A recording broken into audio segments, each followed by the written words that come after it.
Hello class, this is just a brief video to let you know how to complete week 2 of English 110.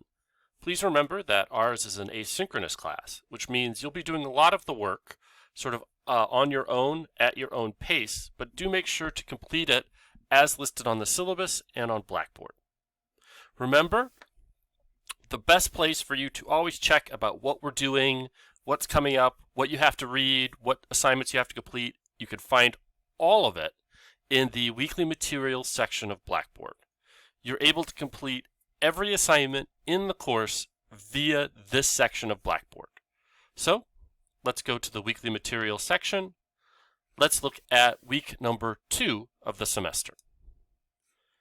For this week, we'll be watching and reading about summaries.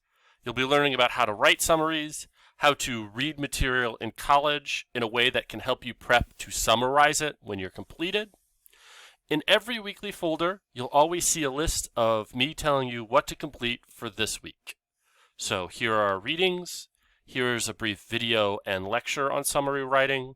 Here are 2 videos that help you practice your active reading skills. Next is how to read for the main idea.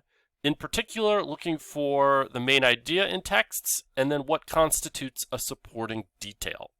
This is a very important video, as it'll be something that you'll be working on quite heavily as we move on to the material for next week.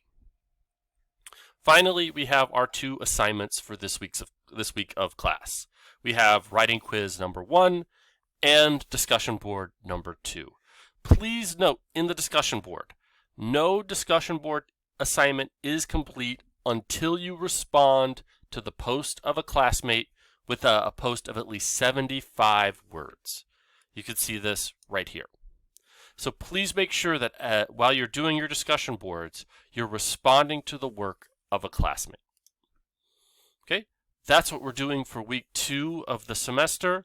Good luck, and I look forward to reading your material.